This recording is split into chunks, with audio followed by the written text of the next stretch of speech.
Аялдар саждаға барғанда чықанақтарын жерге төшөп, буттарын тике кылбастан окуганы туурабы? Же аялдардын 7 мүчө менен сажда кылгыла бутту тике кылып, чықанақтарды итке окшоп жерге төшөбөй окугула деген хадиске амал кылып окугандары туурабы? Жок. Булар мындай. Бизде Ханафи мазхабтачы жапысыраак окуйт. Тике окуп барды неме кылган? Мындайча айтканда форманы көрсөтүп, фигураны көрсөтүп отурган, алар биздики эмес, салафилерден. Андай ал туура эмес. Эркектер менен аялдардын намазынын айырмасы бар. Бул мисалы итке окшоп төшөп койбогула деп атканычы, эркектерге макулбу? Чыканактарды жерге тийгизбей көтөрүп туруш керек да. Бирок аялдар чыканактарын жерге төшөп, өздөрү жакын болуп, алар болсо, бул астар деп айтылат да, сатырыраак болот да. Мисалы руку кылганда да өтө түптүз эмес, ушу эки тизеге кол тие тургандай, кол көтөргөндө дагы эмне үчүн мынакей кулагына чейин көтөрбөйт эркектерге окшоп? Сатырды эске алганда. Аялдарды Кур'аны Каримде айтыңызчы мынакей. Алла субхана ва таала кайсы аялдын атын айткан? Бир дагы аялдын аты жок Кур'анда, Мариям энебизден башка. Бир дагы аялдын аты жок Кур'анда. Алла таала аялдардын өзүн эмес, атын дагы сатыр кылган. Атын дагы сатыр кылган. Мариям энебизди эмне үчүн айтып койду? Себеп дегенде Мариям энебизди айтып атканы, ага жала жабылып атпайбы? Алла тааланын аялы депчи. Иса пайгамбар болсо Алланын баласы деп. Ошо жала жапкандыктан ошону орундатып ордуна коюш үчүн Мариям энебиздин аты аталган. Атак иншалла аталган эмес. Бүттүбү муна? Кээ бир адамдар фарыз намаздан кийин көпкө чейин отуруп дуа кылышат. Негизи фарыздан кийин сүннөт намазды толук окуп бүтүп, андан кийин кылыш керекпи? Туура. Көп отурбаш керек, мынаны айтып коеюн. Бизде даватчылар дагы бар. Фарыз намаздан кийин отуруп беребиз, дуа кылып, бирок Ханафи мазхабта ушу тарки аула, макру танзихи болуп калат деген. Кыска нуска дуа кылыш керек, туруп кетиш керек. Кыска нускара дуа кылыңыз, болду. Туруп кетип туруп, алхамдулилlah, сүннөттү окуңуз, андан кийин. Сүннөт фарызды толукташ үчүн. Кээ бирлер айтышы мүмкүн, мына фарыздан кийин дуа андай мындай деп, фарыздан кийин пайгамбарыбыз дуа кылгыла дуа, туура, биз качан жок деп атабыз. Бирок сүннөт фарызды толукташ үчүн.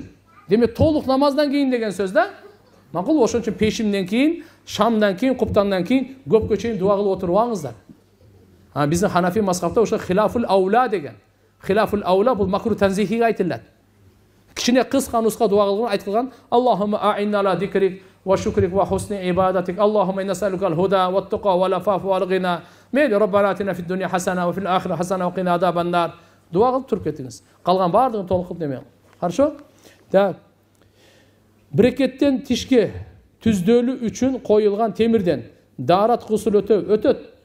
Албетте баягы оозду ошол неме кылып тишти каратып атканда баралы бир чайкатып коюш керек. Макулбу? Өтөт бирок. Аллахым разы болсун.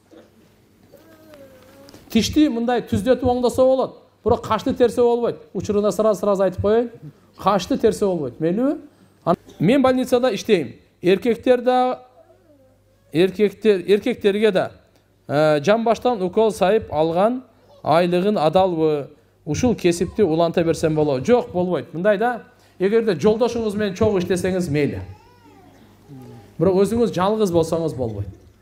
Эркектерге сайсын уколду. Аялдар аялдарга сайсын. Кээде ушундай катуу операциялар болуп калат. Сөзсүз аял зарыл болуп калат, же болбосо эркек зарыл болуп калат. Ал эми ал үзүр, зарурат, ал башка. Бирок жалпы немелерде бул жакшы эмес бул. Түшүндүңүздөрбү? Ошон үчүн иншалла мына сиз карап туруп, эгерде жолдошуңуз менен, же болбосо балаңыз менен ошондой учурлар болуп калса, мейли, жаныңызда болсун. Болбосо атаңыз жаныңызда болсун. Болбосо эч ким жокпу, бир эркек, бир аял, үчүнчүсү точно шайтан деген пайгамбарыбыз. Намахрам эркек, намахрам аял, үчүнчүсү точно шайтан.